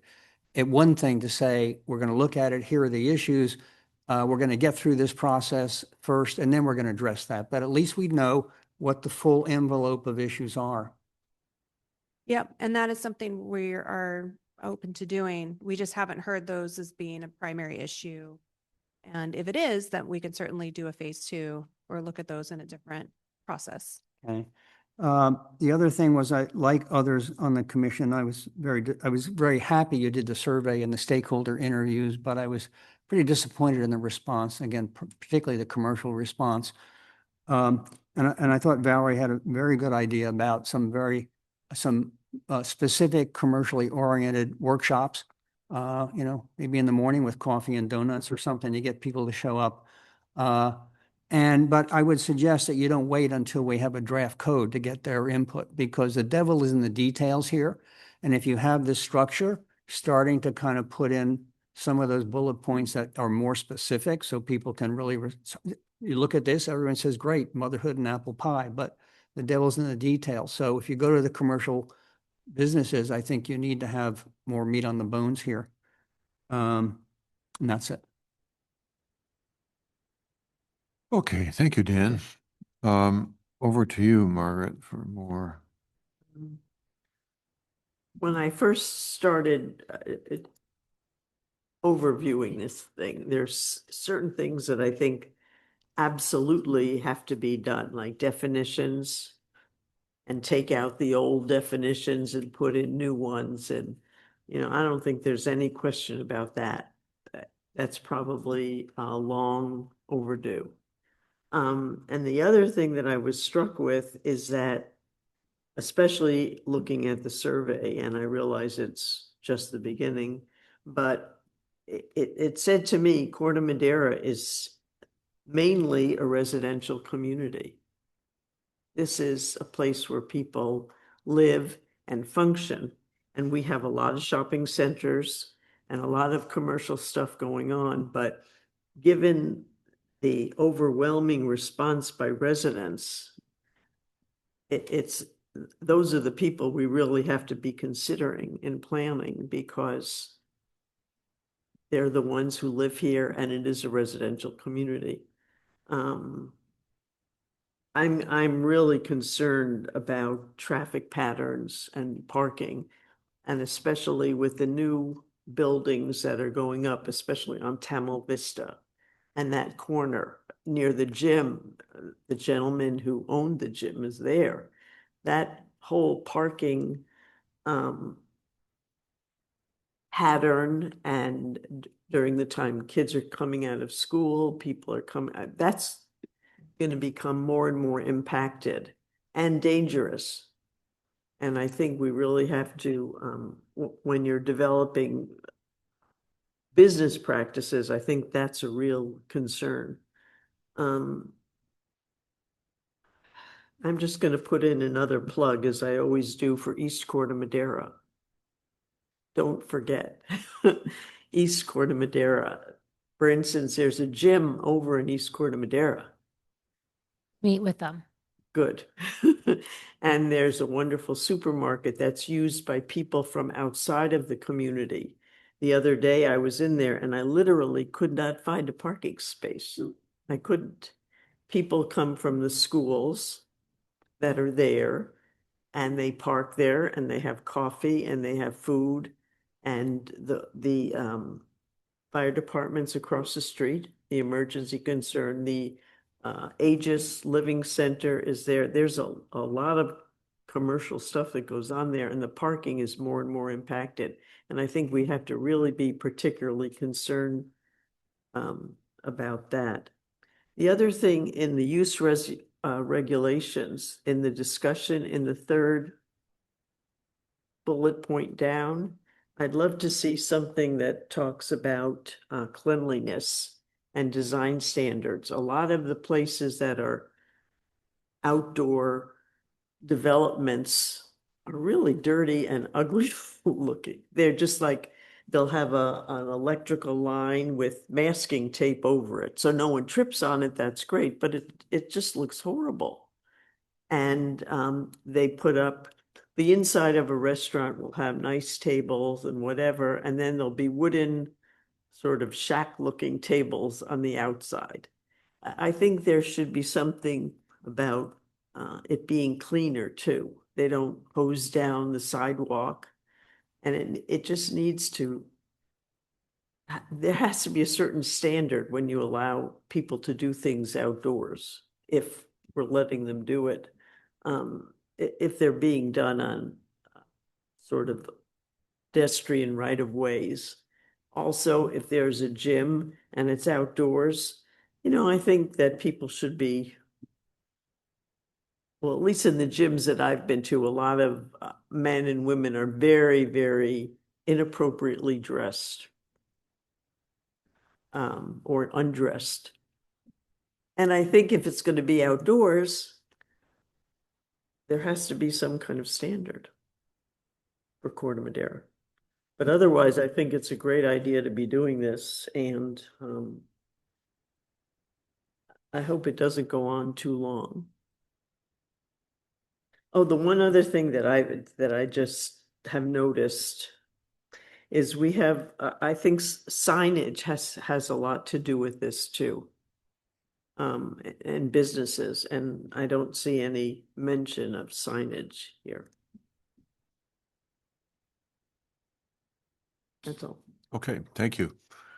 For my part, in looking at these three categories of discussion, I think that we all agreed that the definition and allowances have to be upgraded and things struck from that list. And I think that the list of exclusions needs to come forth as well with that. What are you not allowing? For instance, if somebody said I want to put pickleball courts inside of Macy's, it could happen. So how do you, create this list of allowances? It's tough, but I don't know. Broaden categories and allow flexibility. Absolutely, but yeah, it's up to you guys to take the pulse of the community and say what's acceptable, what's not. Flexibility is a two-edged sword. So where do you draw the line?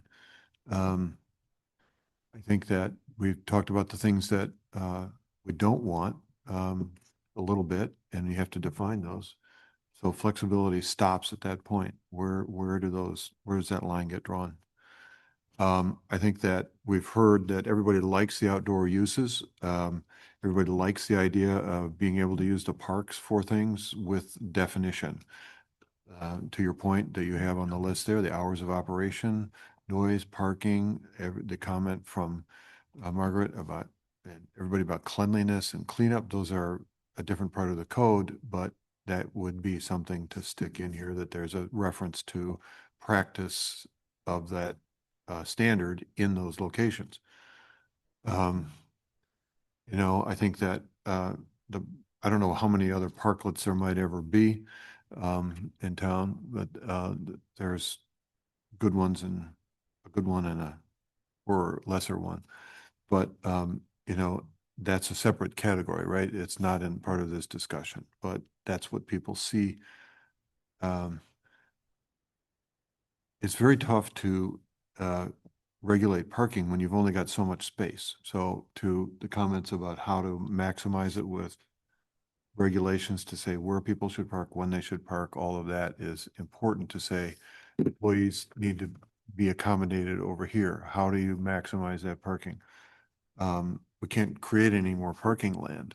For Valerie's comment, I was thinking that You know, if we had parking by the bus stops, that might encourage people to use the bus stop to go to the city more. But, you know, that there's no parking near the transportation hub at all.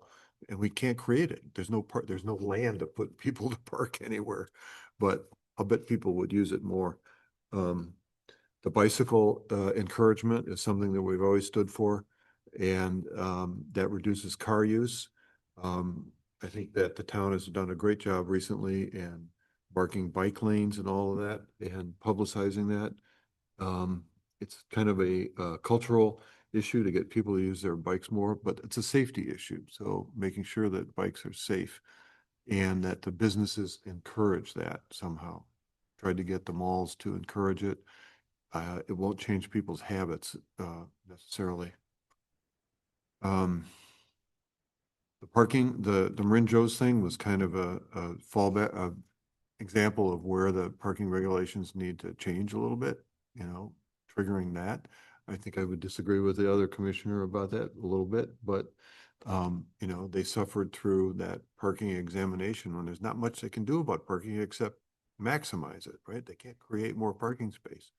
They need to survive as a business. So I think that's a problem, but I don't know what else might come up because who else is going to expand?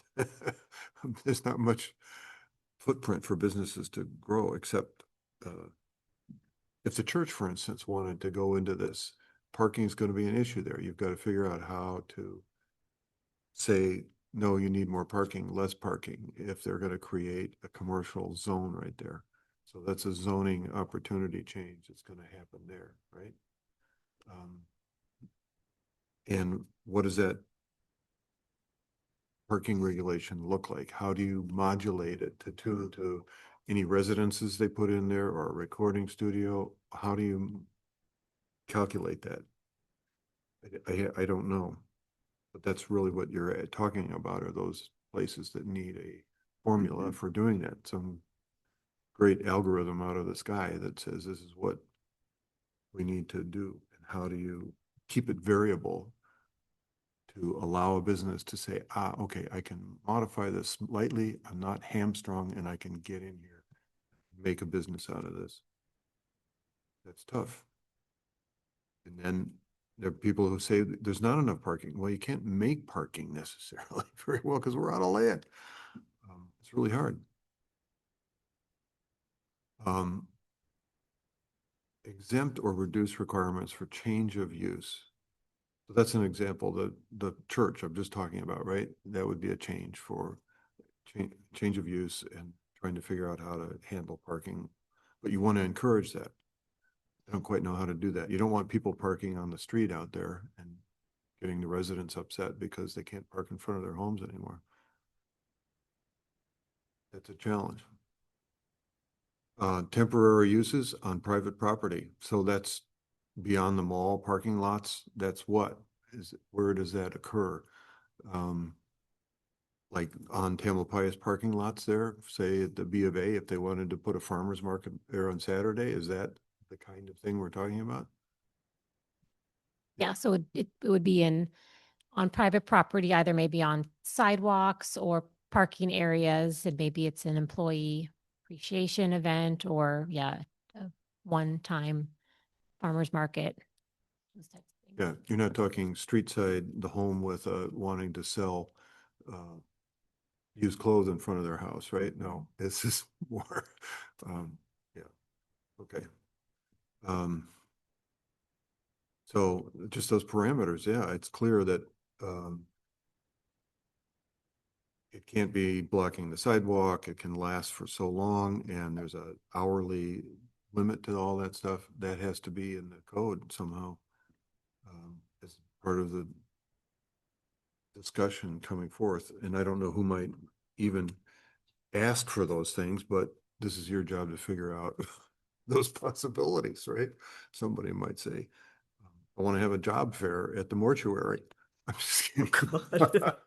So you gotta think through that. What might happen? Somebody might use it for something. This is a tough challenge, but seeing all of these regulations in a chart and definitions would help say, that's good, expand, contract, what's appropriate, what's not. Um, when the car place across from what was Amy's wanted to go in there, I forget what challenge that was for you guys, but maybe that was easy. I don't know how the process went behind closed doors over there. She smiles, right? So, Conversations. right, okay, so that's the stuff that maybe discourages business that you're trying to lighten a little bit, right? Because you were probably hamstrung by saying this is what it says you can do and only this way. Is that true to some extent? Yes, and the type of kind of model of the business, we didn't really have a use category that fit it. Right. So car club didn't fit the model, among other things. Correct. Yes. So it was there are prior use permits that allowed car storage and other types of the business were permitted uses.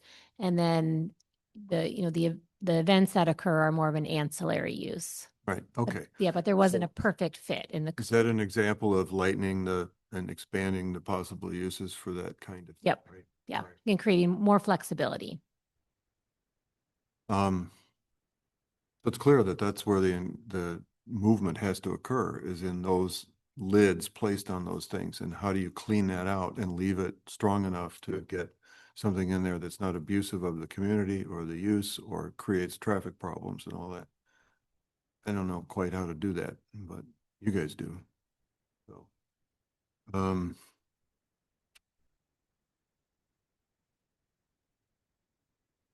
yeah, the comments about vacancy versus business incentive, that's another story.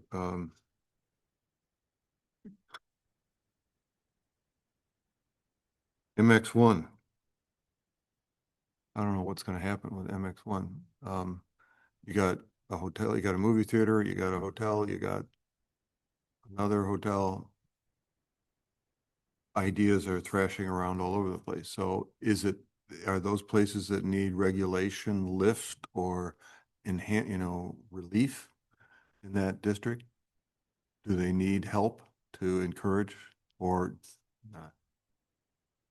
I mean, I'll let Martha and Martha weigh in, but that's not the district that really drove this, No. starting this project. It is a pretty recent area of code that was, I mean, I think it's maybe 10 years or somewhere in there. So, I mean, that's something we'll analyze as well. There's some barriers or things that need to change. All right. So, and for Dan's comment, the setbacks, the heights and all that is sort of a separate piece of current code, or is that a part of this zoning effort for C1 through 3 districts? I mean, it's certainly part of it. So anytime you touch the code, you want to make sure you're really taking a holistic view and honestly, things snowball a little bit. There's been some other ideas that we've had and it's like, well, how big of a scope do we want this specific process to be? Because it may just take longer versus kind of keeping it condensed. But I mean, anything in the commercial code is open right now for discussion, for change, for comment. All right. So, but there's something in place now for those districts and that it would contain whatever might be proposed now and without changing anything that would carry over to a new use, right? So if you got new uses allowed, you would keep those current structural requirements in place unless you look at that and say, okay, we need to lift those requirements, height and that kind of thing to encourage more. And that's part of what your mandate is then, in a way, right? Or not? Correct. Yeah, okay. Great. Commissioners, anything else from you guys? I have one more Yeah. question, and maybe an idea just to discuss. Do we have a data of in a town that almost have an exit interview with the former business owners of the businesses that were not succeeding in Corte Madera? It kind of goes back to the concern about the list of allowances, how to discourage certain businesses. And I wonder if there is a way just to provide statistical data of why the businesses did not succeed, what were the businesses and how many years they were in Corte Madera and what happened there, so that whoever's trying to apply for the permit, they understand what they're getting themselves into. I think that's a really excellent point and something that we can try to uncover. We do also have some just experience with people who do call and looking for properties to fit a specific use, or looking at like a C1 district and they want to do this specific thing, but it's just not possible. So definitely the planning team has that level of experience. And we've also been working closely with the Chamber of Commerce, who at the end of the day is an advocacy organization. So if they know of businesses that have left and that weren't able to make it work due to something of like a construct of our zoning code, those are things that we would want to hear about as well. So perhaps there's some other organizations like the Marine Builders Association or someone else we can reach out to, but we can certainly try to do that. Thank you. And my other comment, or I guess question to clarify, was about this new ordinance for the tobacco use. The current code still allows the tobacco use or tobacco resale, right? And what is the timeline to match when the new ordinance will take in effect? I assume the new code will reflect the ordinance that was accepted last week. Well, the ordinance that's currently introduced at the council is really only just a minimum pricing, and there's like another component around tobacco patches. So that really won't be handled in our land use construct. So it will not be touching zoning. That's really done through a different enforcement mechanism through the county. But if there were to be any discussions of bans or other things of that sort, the goal is to handle that through the business license process and not through a land use lens. But that would be a separate process from our commercial code update if something were to move forward with at the council in that realm. And of course, anything that touches the zoning code would need to come to you all, and then you would have to formally recommend that to the council. But at this time, it's really just a minimum pricing ordinance. And all of the environmental requirements in the commercial zones, is it something that we could also create a chapter as a new code? Because I don't believe the current code addresses it to the extent of I almost imagine taking some of the points that LEED addresses, for instance, and apply that to our commercial zoning areas. Would that be something that we could do that with the commercial code? Can you describe what? For instance, going back to the tobacco use, not to smoke 25 feet next to the building, right? Something like simple like that, or provide a specific seating area in front of the building, for instance, and so forth, so that it can improve the landscape and aesthetics in front of the commercial zones. Something that people can use without affecting health and well-being of residents. That specific piece, as far as where smoking is prohibited, is a different section of the code. But I think it just depends on what environmental aspect you're looking at, because there are standards in our commercial code. And if there isn't a standard, we can create one. But some of those issues related to smoking and those regulations are separate from the zoning code. So separate from like a land use entitlement process, because it's really regulated differently. Understood. All right. Thank you. My memory says that we did do that a long time ago with smoking in certainly apartment buildings and businesses, that there was a footage distance out away from buildings when we were talking, and the council addressed it, I think, in some way in the past. It's pretty stringent, I think, so. Anything else, Dan, from your point of view? Margaret? Okay. What else do you guys want to hear from us?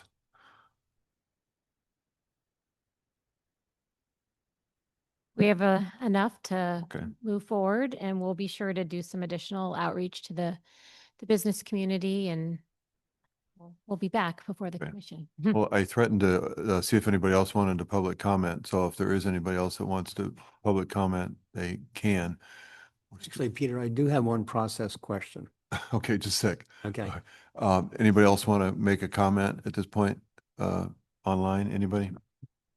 No hands online. Okay, thank you. All right, Dan, go ahead. Yeah, could you, if you know it, could you explain what you see as the process between now and the fall in terms of the planning commission's involvement?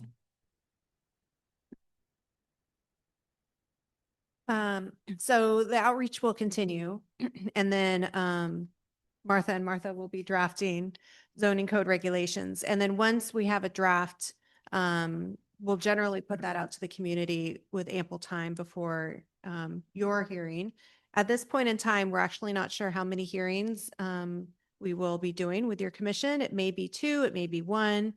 And then, and when you're comfortable and provide a recommendation, then it would go to the town council. And then after the town council acts, they actually would do a first reading and then have to do a second reading, an additional meeting, and then it would go into effect 30 days after that. So it will take some time even after your recommendation for it to go into effect. And that's if everything is as planned, which of course, if there's additional changes needed, for instance, at the council, they may send it back to the commission. We don't anticipate that happening, but there's always that possibility. So that's why we're saying summer, fall, because we still want time to be able to draft the regulations, provide review time, and then come to you for 1 or potentially 2 meetings. And then there is some time to be able to turn that around to the council. And then the council sees it at least 2 times, and then it goes into effect 30 days after I that. guess from my perspective, I'd like to see us have another review before you have a draft zoning code, because I'm having written zoning myself. There's a lot of work goes into that, a lot of detail. And it seems to me what we have now is a very high level framework. And if we could see a more detailed outline or something between now and the fall, so you don't invest all this effort and then have to go back and change a lot of things. As I said, the devil's in the details. And so, if you could start to kind of frame it out and bring it back to us between now and the fall, that would be helpful for me. Yeah, if there's consensus on that, we can definitely do an iterative approach and maybe not fully draft the code, but come more of an outline format or something of that sort. Commissioners, Valerie, how do you feel about that?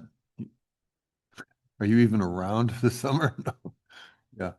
I am around for 2 meetings this summer, but I would be open to that. I think it's good to review in the detail before it goes into a draft, because sometimes drafts is very stringent and it's more of a language that needs to be read, and I feel like having just a brief review is not a bad idea. Okay. Thank you. Margaret.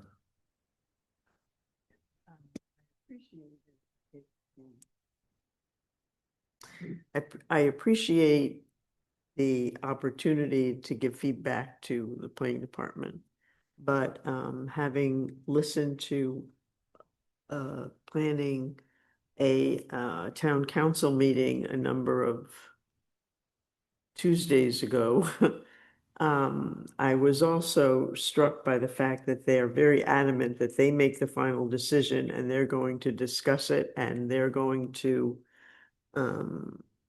just do what they seem to think is the most appropriate thing. And so I just wonder how much influence we have over how much time we should be spending on issues that we really don't have a say in the end.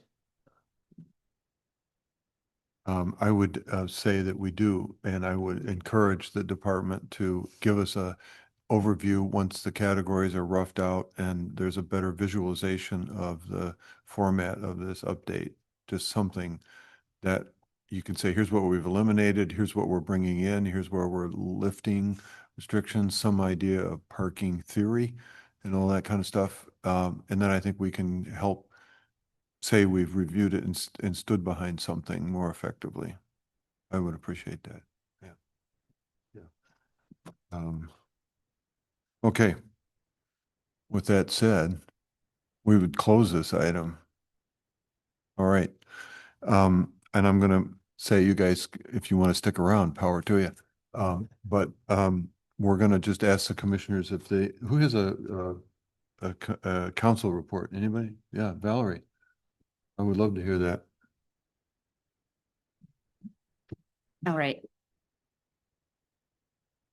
Well, that was a very short and sweet one, so I don't have much, but the public comment opened up about some of the unstable eucalyptus trees on Pixley Avenue. So the resident just brought up that he lives there and there's a couple of the trees that are in a bad state, and he's concerned that something might happen to it. So that was just one point there. And then another point was another resident just brought up the flood control board, and he went on into the whole ideas of how we can mitigate the East Corte Madera from the future floods. So that was kind of very thoughtful of him to bring it up.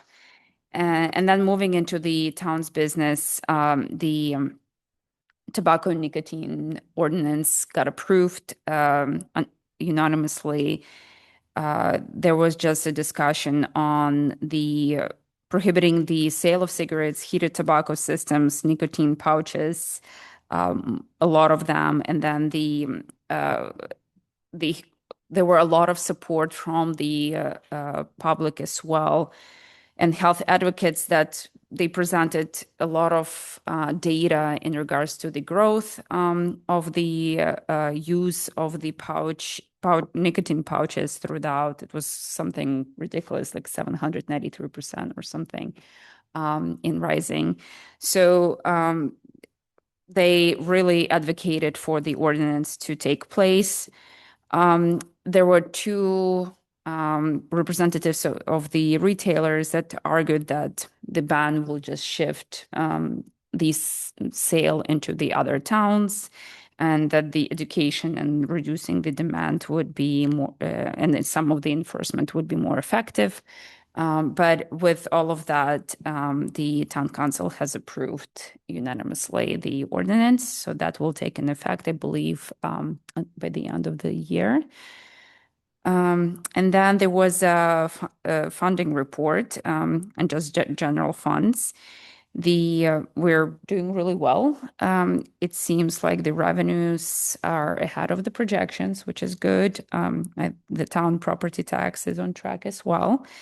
And there was just a little flag on decline in sales tax. But I believe that was explained just because there were a lot of processing of the fees that had to be prepaid to the police department and the fire department, and perhaps that will be closed by the mid-year. There was a new Citizen of the Year policy that will be revised. The process will be revised. So it's a tradition since 1991. But it never had a documented framework. So the policy now will be establishing the open public nominations, selection committee, and eligibility criteria. And the residents can be nominated, and then they would be tied into the July 4th recognition. So if anyone wants to nominate anyone, that's the way to do it now. And then there were a couple of the town council reports on the businesses and events that are happening around. The most prominent is the new Super Dupers doing really well. They are exceeding the sales. And everything else, that was it. Yeah. Okay. So, yeah, they're encouraging healthy food now. Yes. So, no, it's great. All right, thank you. Staff, do you have anything you want to tell us about?